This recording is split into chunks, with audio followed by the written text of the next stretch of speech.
Bersyukur pada Allah Subhanahu wa taala. Karena Allah kita bertemu. Karena ukhuwah tak akan berpisah. Kita hadir di majelis ilmu. Semoga Allah tambahkan berkah. Amin ya rabbal alamin.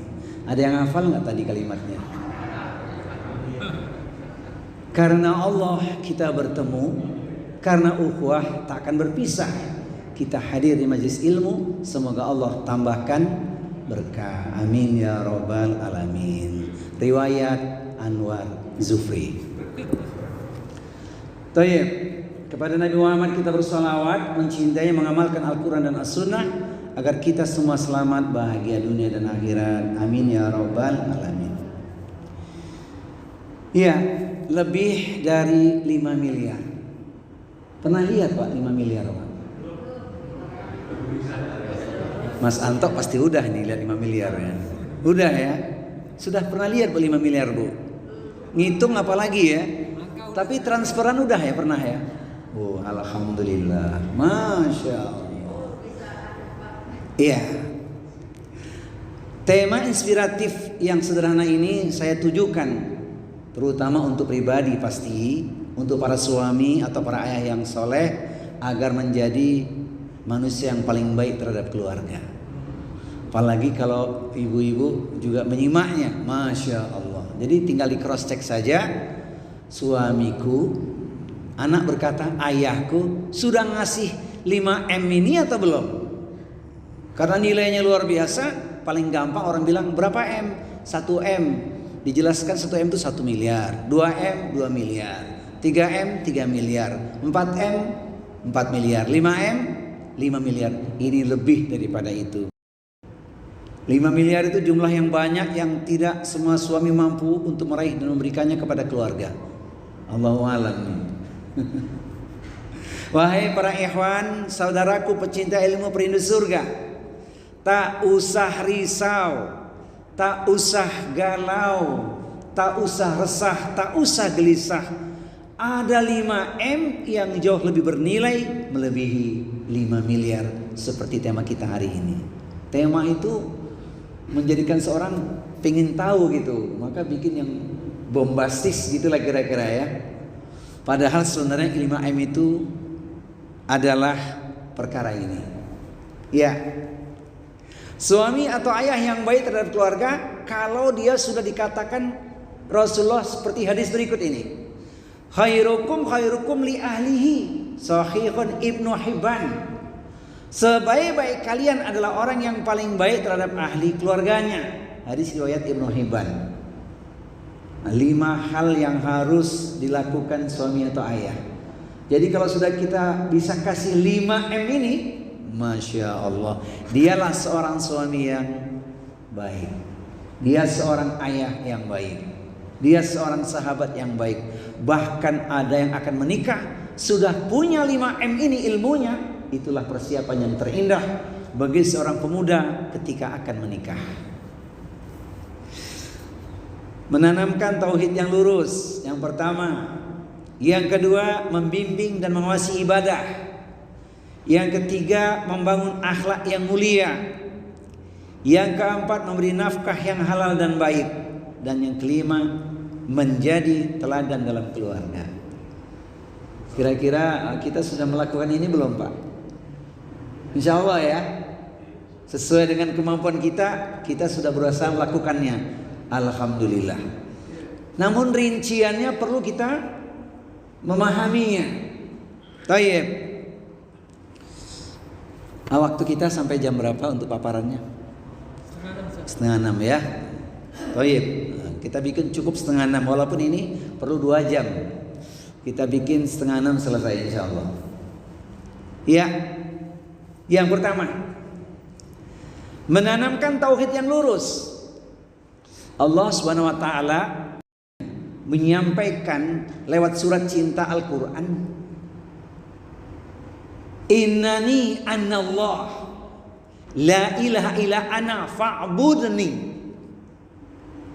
Sesungguhnya aku adalah Rabb Tuhan kalian. Hanya aku saja yang wajib kalian sembah. Jadi kalau perintah utama sudah dilakukan, maka dia dapat potensi kebahagiaan yang sempurna di akhirat kelak. Itu pun ada rincian tersendiri itu.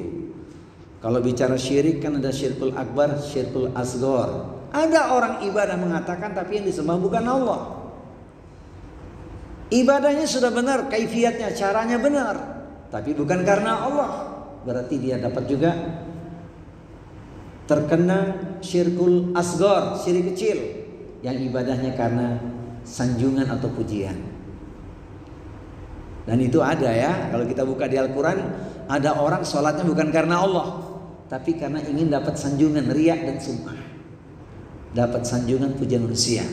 Quran surat An-Nisa surat 4 ayat nomor 142 itu ya. Baik. Jadi tanpa tauhid tidaklah disebut ibadah. Adapun syirik itu bisa merusak ibadah atau merusak amalan. Dalil-dalil yang menunjukkan urgensi mempelajari tauhid adalah di antaranya firman Allah surat Al-Kahfi surat yang ke-18 di ayat nomor terakhir 110. Faman kana yarju liqa'a rabbih falyamal amalan shalihan wala yusyrik bi ibadati rabbih ahada. Maka barang siapa yang mengharapkan perjumpaan dengan Rabb-nya, perjumpaan dengan Allah itu kapan? Di surga tentunya. Hendaklah dia beramal salih dan tidak mempersekutukan sesuatu apapun dengannya dalam beribadah kepadanya. Jadi alangkah rugi ya, letih, lelah, ibadah nggak ada nilainya.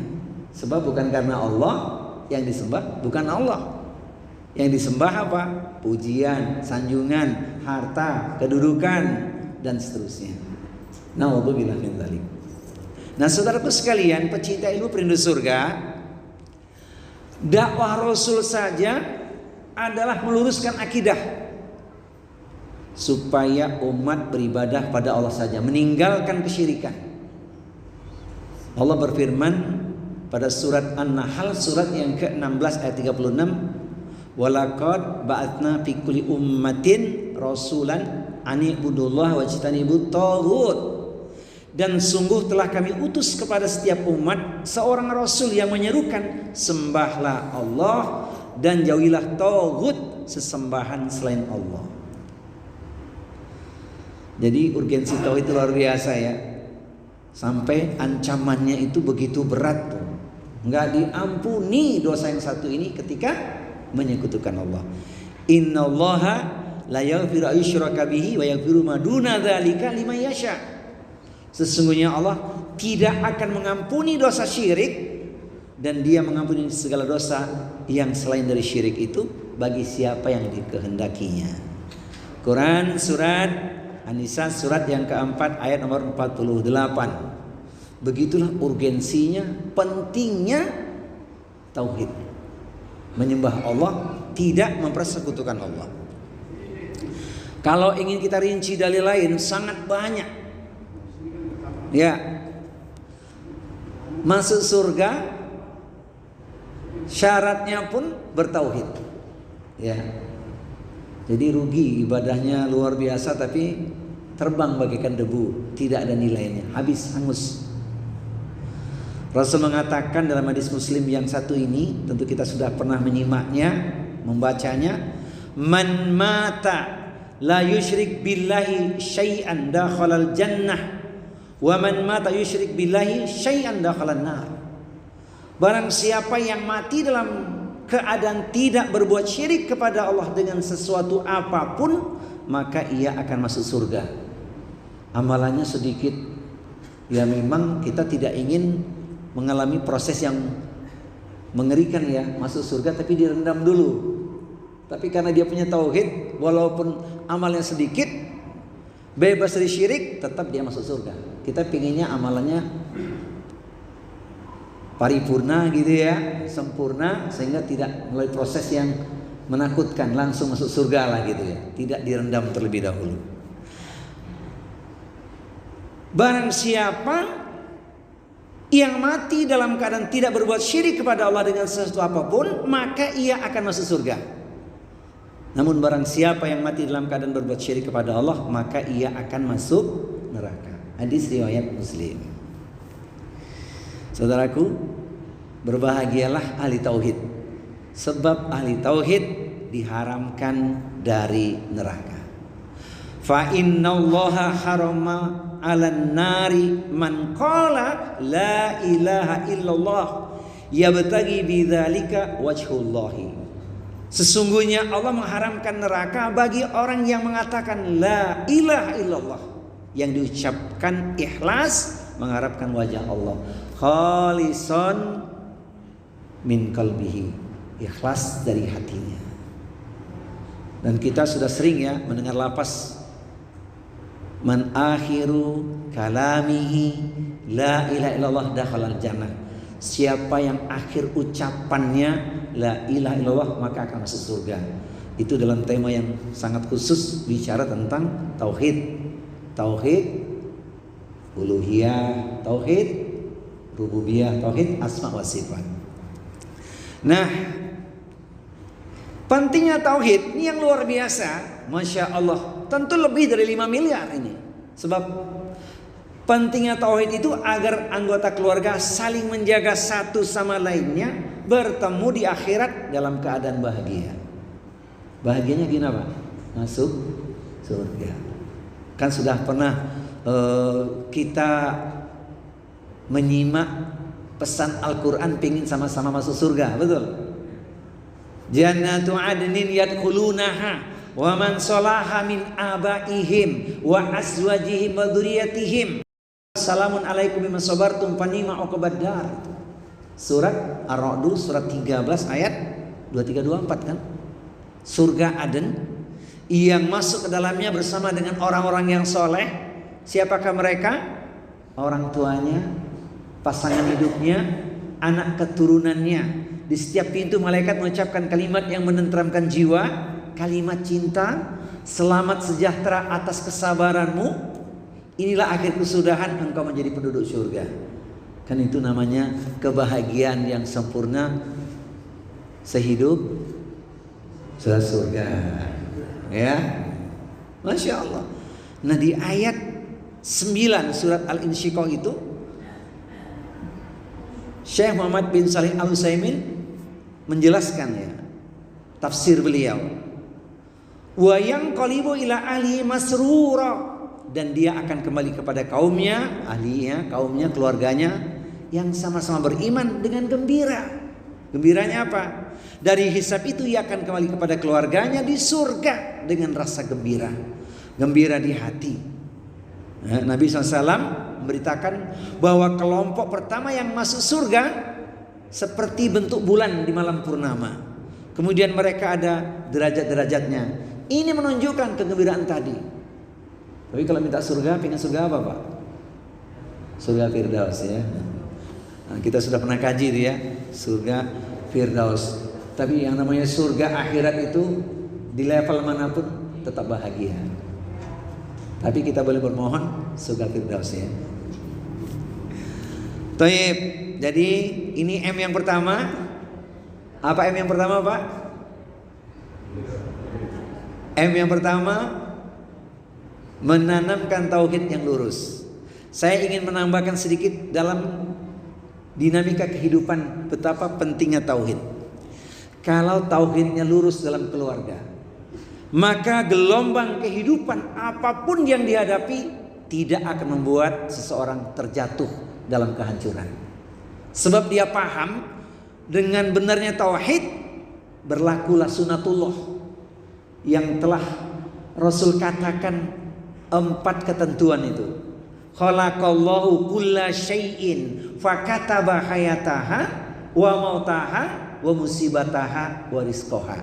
Bahwa segala sesuatu yang telah Allah ciptakan dituliskan 4 perkara: hidupnya, matinya, musibahnya, dan juga rizkinya. Jadi seorang muslim gak akan berkeluh kesah. Dia akan lalui hidup ini dengan perjuangan sekalipun penuh dengan pengorbanan. Sebab dia tidak ingin hanya dapat surga dunia, dia ingin dapat surga sebenarnya di akhirat kelak yang nikmatnya tak terlukiskan dengan apapun.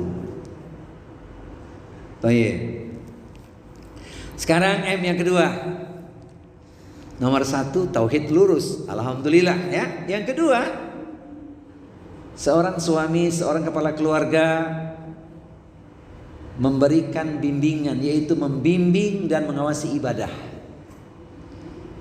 Quran surat Toha surat yang ke-20 ayat 132. Wa'mur ahlaka bis-sholati wastabir 'alaiha. Dan perintahkan keluargamu untuk menegakkan sholat dan bersabarlah dalam menyuruh mereka.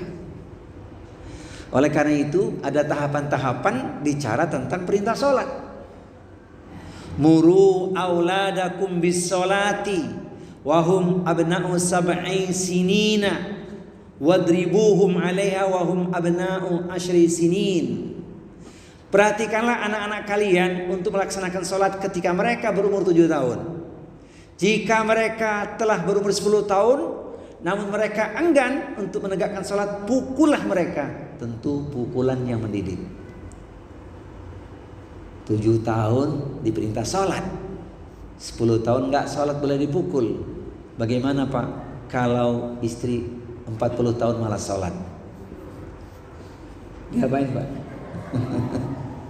Oh, sudah paham di kajian Ummahat, udah dapat ilmunya. Masya Allah. Jangankan sholat fardu, sholat sunnah saja begitu semangat. Iya kan? Coba lihat hadis romantis ini. Menurut saya hadis ini romantis. Menurut Bapak Ibu kira-kira sama nggak? Membangunkan istri untuk sholat malam, itu kan romantis ya. Buat apa dibangunin? Buat sholat malam. Dari Abu Hurairah radhiyallahu anhu, ia berkata bahwa Rasulullah SAW bersabda, rahimallahu ala rajulin qama minal laili fasalla thumma istaiqadha zaujatahu fa in abad nadhal ma ala wajhiha.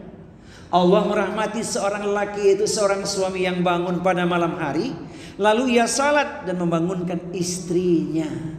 Jika istrinya menolak atau enggan, ia memercikkan air pada wajahnya. Bapak-bapak sudah ngamalin ini Pak? Ini Bapak sudah ngamalin belum Pak? Bangun malam, istri bangunin tuh, percikin air di wajahnya. Nggak mau bangun, percikin tuh. Tapi ibu-ibu berbahagialah ya. Ternyata hadis ini lengkap, bukannya untuk suami tapi untuk istri juga. Apa yang buat semangat? Memercikkan juga ya. Wa rahimallahu ala imra'atin qamat minal laili fassalat tsumma istaiqadat zaujaha fa in aba nadhal ma ala wajhihi. Perempuan, seorang istri, Allah merahmati seorang perempuan atau istri yang bangun pada malam hari lalu ia sholat dan membangunkan suaminya. Jika suaminya menolak, ia memercikkan air pada wajahnya. Ibu-ibu sudah ngamalin ini Bu? Sudah ya? Gimana hasilnya? Hasilnya indah ya? Alhamdulillah. Maka malam hari itu suami istri menegakkan sholat tahajud. Luar biasa, di penghujung malam berdoa, ya Allah ampunilah dosa kami. Dosanya Allah ampuni. Yang pertama, punya hajat kebutuhan, doanya Allah kabulkan. Yang punya persoalan, Allah berikan solusi atau jalan keluar untuknya. Dengan catatan Bapak Ibu, ditunaikan 5, 6, 7 kali dalam seminggu. Alias setiap hari, setiap malam ya. Jangan jadi beban, jadi kebutuhan ya. Berapa rakaat Ustaz? Sedikit, cukup 2 rakaat saja. 2 rakaat salam, berdiri lagi. Kemudian salam, berdiri lagi. Setelah itu salam, berdiri lagi. Dapat 8 rakaat, witirnya 3. Alhamdulillah. Gimana Pak prakteknya? Ringan, enteng, gampang atau mudah setiap malam tahajud? Alhamdulillah, insya Allah. Jangan bilang berat, nanti makin berat. Jangan bilang susah, nanti makin susah. Sebab ucapan bisa menjadi doa. Jadi kalau ngomongin ibadah ini luas ya, ibadah mahdhah, ghairu mahdhah, tapi puncaknya itu ibadah sholat. Kalau bagus sholatnya maka yang lain juga akan baik, insya Allah. Maka lihatlah anak muda sholat subuhnya di masjid, keren. Anak muda, bahkan anak-anak gitu ya, sholat subuhnya di masjid, itu keren, itu luar biasa itu. Jadi kalau yang tua nggak ke masjid, kata Bang Haji, terlalu. Ya. Inna afqala salatin alal munafiqina salatil isya'i wa salatil fajri walau ya'lamuna ma fihima la atauhuma walau habwan. Sesungguhnya salat yang paling berat bagi orang-orang yang sudah terkena benih-benih kemunafikan, mereka tak mau lagi, mereka enggan untuk menghadiri salat isya dan salat subuh berjamaah di rumah-rumah Allah. Padahal sekiranya mereka memahami akan keutamaan dalam dua waktu tersebut, isya dan subuh, niscaya mereka akan melangkahkan kakinya sekalipun dengan cara merangkak. Alhamdulillah kalau di ukhuwah mah jamaahnya penuh ya, Masya Allah, luar biasa itu. Jadi urusan sholat urusan paling penting itu. Belum lagi kita lihat keutamaan sholat, itu tema tersendiri ya. Ada apa dengan sholat? Itu perlu penjelasan secara terperinci kan. Intinya bukan saja mampu mencegah perbuatan keji dan mungkar, tapi sholat itu menjadi kebutuhan. Sholat itu menjadi kenikmatan. Bahkan sholat menjadi solusi dalam kehidupan. Masya Allah. Mudah-mudahan kita dan semua anggota keluarga kita senantiasa dimudahkan untuk menjaga sholat fardu dan sholat sunnah, insya Allah. Baik, saya ringkas yang kedua. Ini kita menyesuaikan dengan waktu ya. Yang ketiga, membangun akhlak yang mulia. Jadi M yang ketiga Pak, lebih dari 5 miliar. Kalau akhlak suami baik, maka kebahagiaan rumah tangga akan semakin terasa. Ya, kalau akhlaknya baik, maka ungkapannya pun pasti baik. Kalimat yang terucap pun pasti baik. Karena itu merupakan cerminan seorang yang berakhlak mulia. Wa qulu linnasi husna. Bertutur katalah yang baik kepada manusia. Quran surat Al-Baqarah surat yang kedua ayat 83. Kalau kepada manusia saja tutur katanya baik, apalagi kepada keluarganya, kepada istri, kepada anak-anaknya. Tidak mungkin terucap kalimat yang melukai hati. Kalimatnya menenteramkan jiwa. Oleh karena itu, bersabarlah wahai para suami, banyak memaklumi kekurangan satu sama lain dan terus memperbaiki diri. Tidak ada yang sempurna di muka bumi ini. Betul? Tidak terasa pernikahan sudah 25 tahun, bahkan 30 tahun, 40 tahun, ada yang 50 tahun, tapi masih belum bisa mengerti bagaimanakah karakter istrinya. Masih belum bisa menerima. Perjalanan hidup sudah panjang bahkan. Apalagi yang tidak dicari, kan gitu. Oleh karenanya seorang suami tidak akan melukai, menyakiti hati istrinya. Ini sekarang kita bicara tentang 5 miliar bagian pertama. Bulan depan 5 miliar bagian kedua khusus untuk istri. Apa itu 5M-nya? Nah, bulan depan ya, insya Allah. Dari Abu Hurairah radhiyallahu anhu, Rasulullah SAW bersabda, la yafraq mu'minun mu'minatan in kariha minha khuluqan radiya minha akhar. Janganlah seorang mukmin, yang dimaksud seorang suami, membenci seorang mukminah istrinya. Jika si pria tidak menyukai suatu akhlak daripada si wanita, maka hendaklah ia melihat sisi lain yang ia ridhoi. Banyak-banyak kelebihan istri, banyak. Coba tuh perjuangannya. Tapi tidak saya rinci sekarang nih, karena itu nanti lebih 5 miliar yang kedua.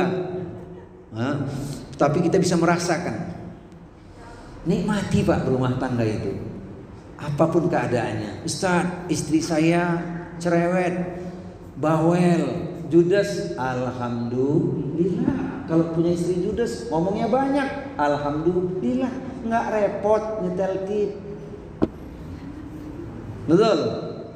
Istri saya pendiam Ustaz. Alhamdulillah, nggak repot ngajak ke mall. Sebab dia pendiam kan, cukup di rumah saja. Alhamdulillah. Maka lihat sisi kelebihan istri kita. Pasti ada sesuatu yang buat kita makin mencintainya. Karena Allah tentunya. Maka ucapkan kalimat yang membuat istri senang. Apa kalimatnya Pak? Malam yang indah, pagi yang cerah. Hati bahagia, tak pernah resah. Senang dan susah, alhamdulillah. Karena menikah untuk ibadah. Hafal Pak? Ada lagi nggak kalimat lainnya? Menatap awan ke angkasa, sungguh tinggi tidak terkira. Berumah tangga bukan sekedar cinta, tapi ingin sehidup sesurga. Masya Allah. Hafal? Iya begitu. Jadi kalimatnya mesti baik. Nah, jadi apa mesti dilakukan menunjukkan akhlak yang baik kepada keluarga? Di antaranya tidak banyak curiga pada istri. Kan ada hadis tuh, kalau istrimu ke masjid jangan dilarang, sekalipun malam hari. Tentunya dengan catatan tidak ada fitnahnya. Boleh ke masjid malam hari istri itu dikasih izin, apalagi dibersamai. Kan gitu. Bulan Ramadan khususnya ya, sholat tarawih, i'tikaf. Yang penting paham. Ada adab khusus bagi para istri kalau ke masjid. Apa itu? Tidak berparfum, menutup aurat. Ya bani Adama khudhu sinatakum inda kulli masjidin. Kan begitu. Quran surat Al-A'raf surat yang ke-7 ayat nomor 31. Hai anak cucu Adam, hai bani Adam, pakailah olehmu pakaian yang bagus setiap masuk ke dalam masjid. Maka istri sudah paham dia untuk menutup auratnya. Alhamdulillah. Sebab ketika terlalu curiga pada istri, nanti timbulnya sakwasangka. Itu bisa stres sendiri nanti lama-lama. Yang paling penting kita lihat, insya Allah sudah paham. Kenapa? Taklimnya di Masjid Al-Ukhwah. Alhamdulillah. Nah Rasulullah SAW ayatruqar rajulu ahlahu lailan yatahabanuhum au yatamisu asyaratihim. Rasulullah SAW melarang seseorang mendatangi istrinya di malam hari untuk mencari-cari tahu apakah istrinya berkhianat kepadanya atau untuk mencari-cari kesalahannya. Izin bertanya Pak, kalau malam-malam istri tidur, HP istri dibuka enggak? Dibaca enggak Pak HP istri Pak? Oh kita percaya istriku hanya memposting, ya, hanya membaca hal-hal yang baik. Alhamdulillah, gitu ya. Sebab gara-gara salah baca, salah arti, salah makna, timbulnya kecurigaan dan seterusnya. Masya Allah. Tapi istri kita sudah paham Pak, ya. Grup yang banyak itu grup yang bermanfaat, ya. Jadi grupnya bermanfaatnya, bukan grup yang sia-sia. Alhamdulillah. Karena sudah paham ya, visi misinya apa? Ibadah. Nah ini sangat penting ya bicara tentang akhlak. Oleh karena itu ada kaidah. Kaidahnya itu zaman sudah berubah, kondisinya tak sama dengan ketika kita kecil dahulu. Makanya diperlukan cara, ya, at-tariqatu ahamu minal maddah. Cara itu lebih penting dibandingkan isinya. Jadi yang harus kita lakukan berkaitan dengan akhlak pada anak-anak kita, alzimu auladakum wa addibu adabahum bi adamin hasanin fa innahum khuliqu fi ghairi zamanikum. Pantaulah pergaulan anak-anakmu, didik mereka dengan akhlak yang mulia karena mereka tercipta bukan di zamanmu. Jadi zaman sekarang mendidik anak dengan akhlak yang baik adalah apa? Apresiasi dan sanksi yang sesuai. Nah, begitu. Dulu mah kita rajin gak dikasih apresiasi ya. Zamannya lain Pak ya. Zaman kuda gigit besi gitu. Tapi sekarang beda suasananya. Tidak salah kita kasih reward anak-anak kita berprestasi. Sama. Bapak boleh kasih reward sama istri itu. Apakah rewardnya Pak? Silakan atur sendiri deh.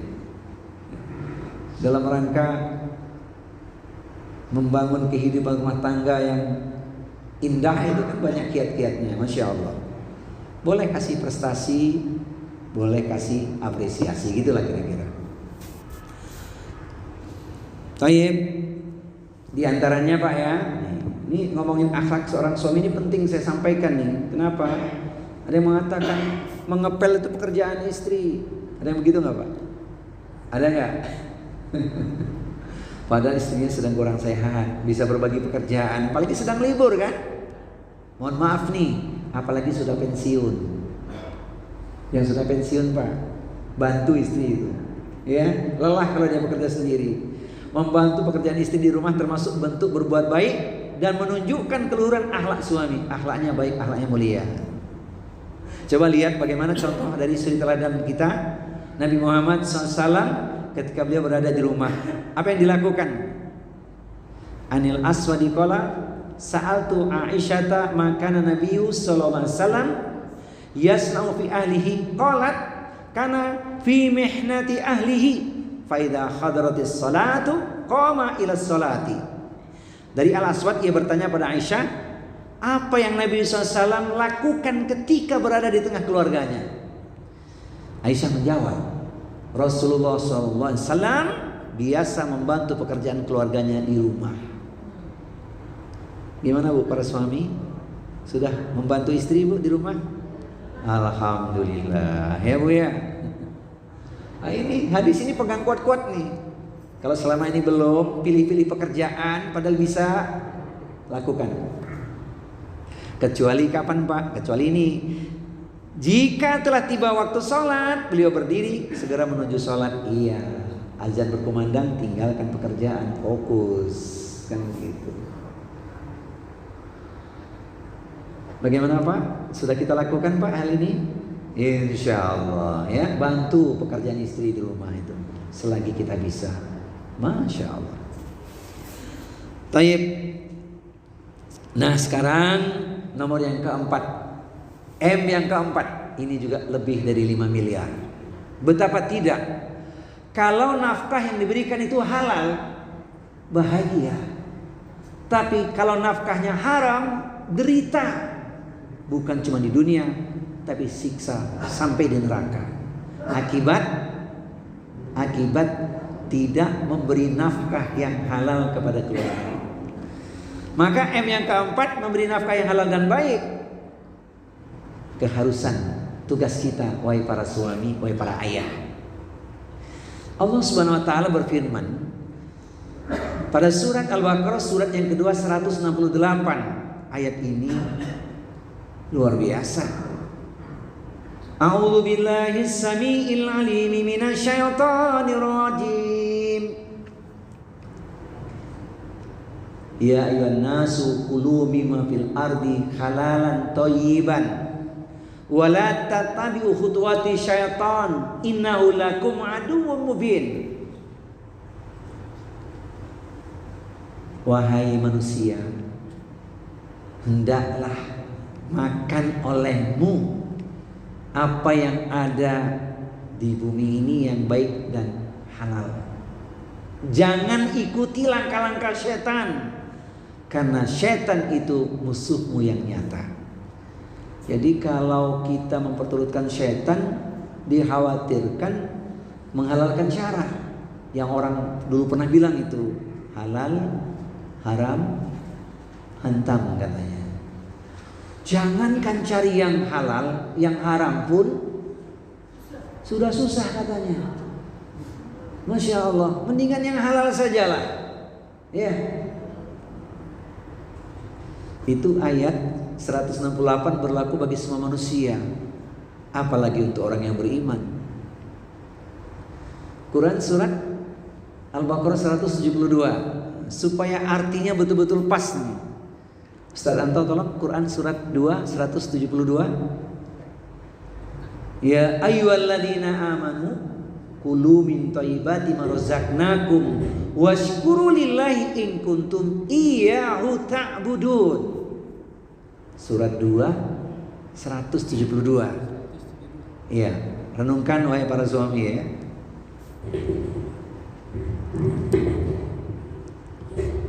Wahai orang-orang yang beriman, makanlah dari rezeki yang baik yang kami berikan kepada kamu dan bersyukurlah kepada Allah jika kamu hanya menyembah kepadanya.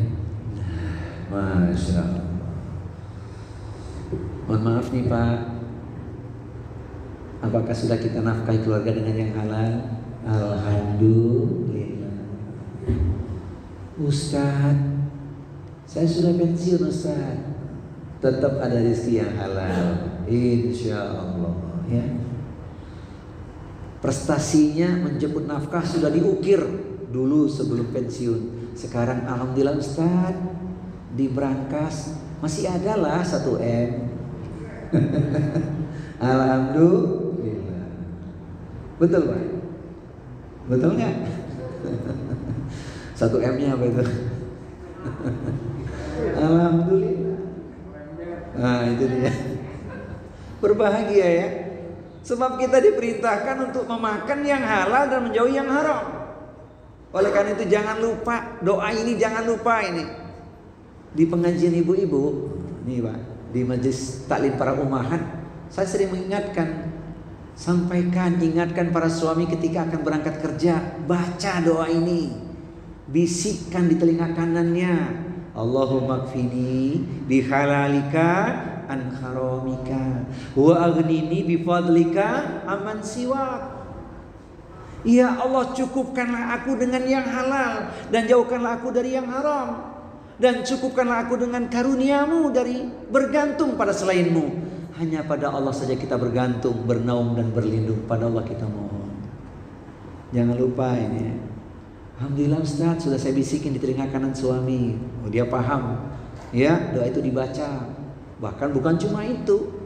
Pagi hari setelah saya sholat subuh ada 3 permohonan sebaris doa miliaran pesona kan. Allahumma ini as'aluka ilman nafi'an wa rizqan thayyiban wa amalan mutaqabbalan. Ya Allah, aku mohon kepadamu ilmu yang bermanfaat, ilmu ukhrawi, ilmu duniawi ya kan?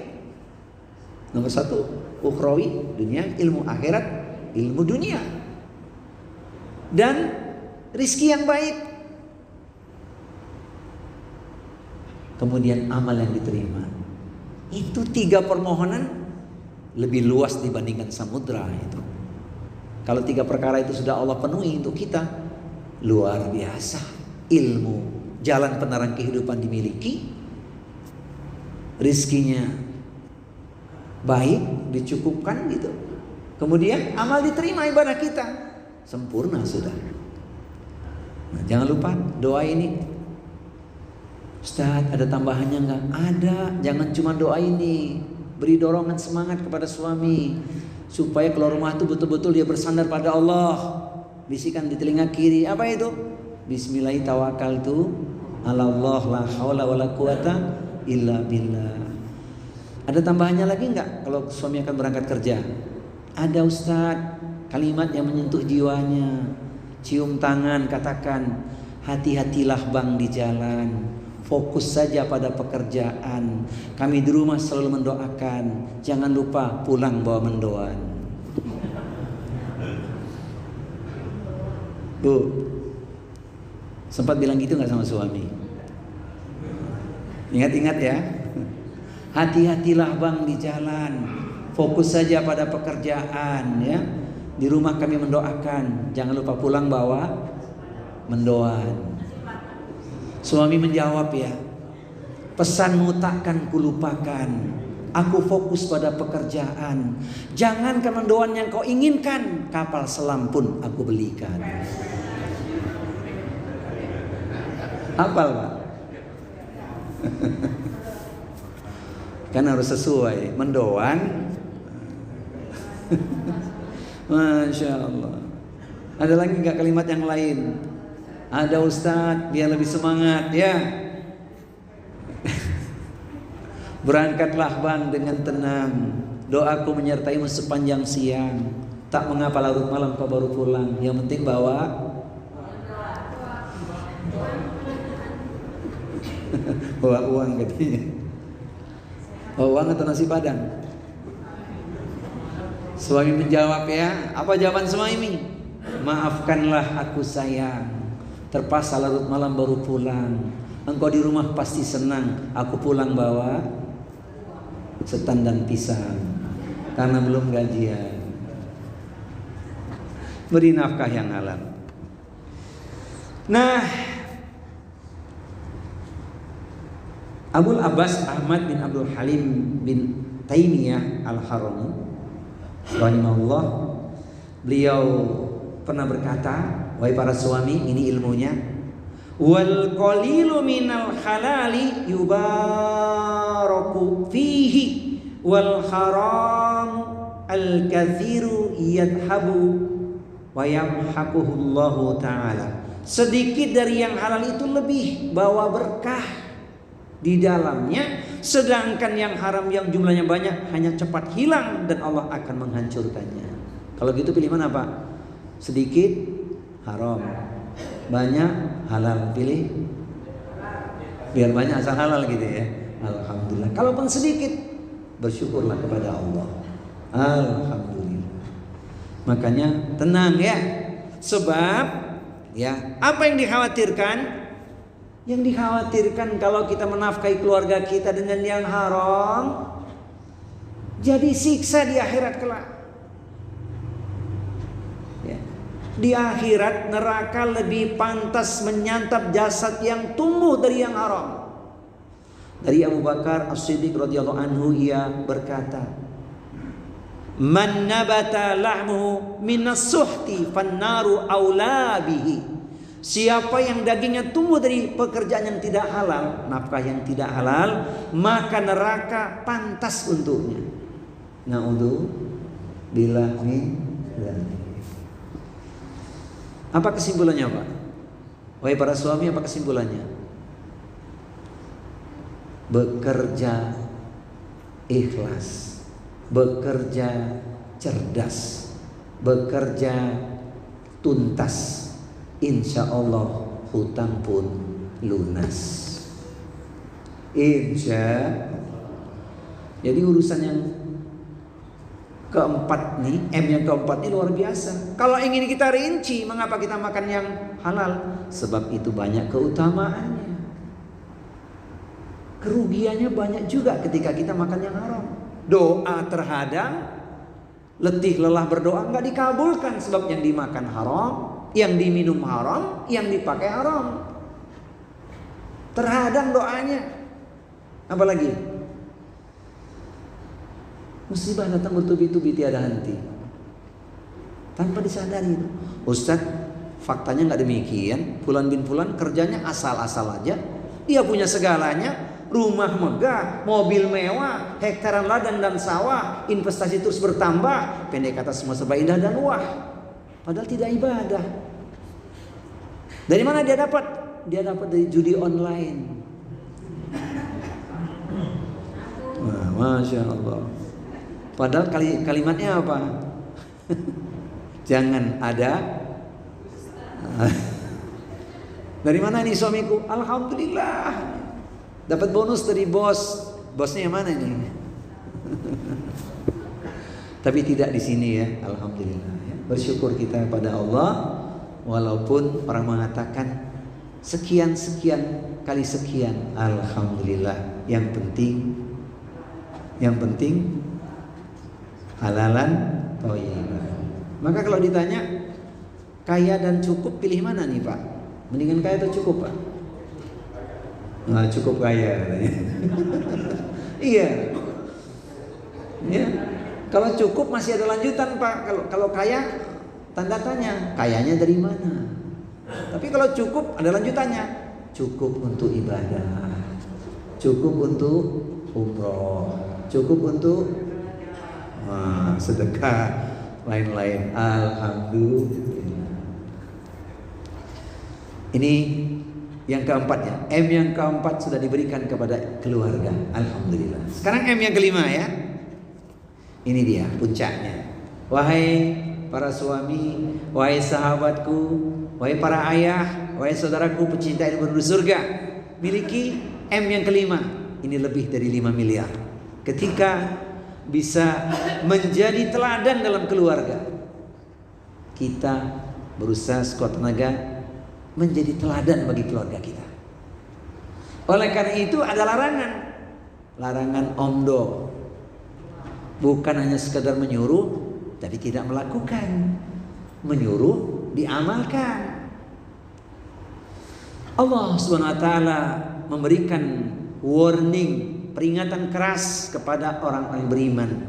Dalam hal ini, wahai para suami, ya kita semua para suami ya. A'udzu billahi as-sami'il 'alim minasyaitonir rajim.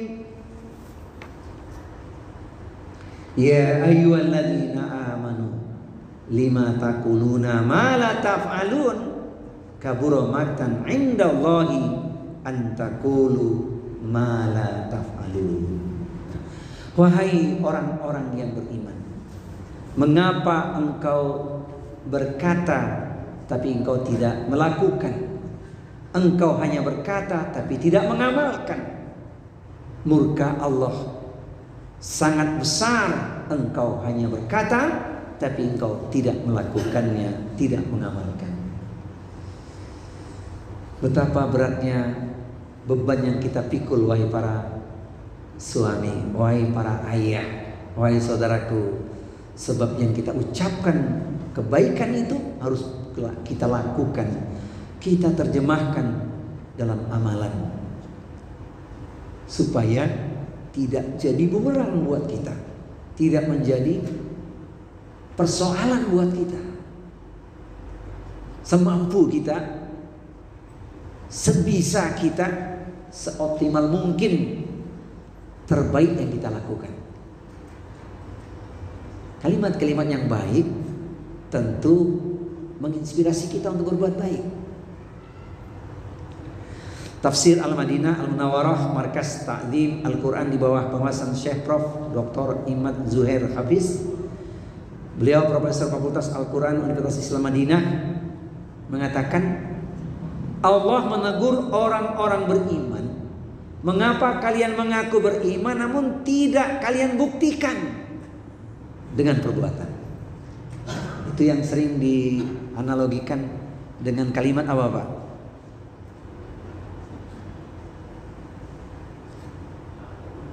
Apa Pak? Yang tepat untuk menggambarkan itu Pak. Ya, ucapan selaras dengan perbuatan, kan gitu ya. Kalau bahasa saya apa? Jelambar Kampung Gusti, ada gambar, ada bukti. Nah, gitulah kira-kira. Ya harus kita buktikan. Nggak boleh kita hanya berucap saja. Semampu kita. Ustadz, banyak kekurangan kami. Ya semampu kita. Kekurangannya kita memohon ampun kepada Allah. Kalau sudah saling mengingatkan, maka semuanya akan menjadi indah, menjadi mudah. Sungguh besar kemurkaan Allah jika kalian mengatakan sesuatu namun kalian tidak menjalankannya. Nah sekarang kita kalau ingin meringkas Pak, 5M ini apa bahasa yang kira-kira pas untuk diingat? Ya, apa yang paling mudah untuk kita ingat? Menanamkan tauhid yang lurus, membimbing dan mengawasi ibadah, membangun akhlak yang mulia, memberi nafkah yang halal dan baik, menjadi teladan dalam keluarga. Ada ungkapan nggak yang pas untuk ini? Barangkali ini mewakili suara hati istri barangkali ya.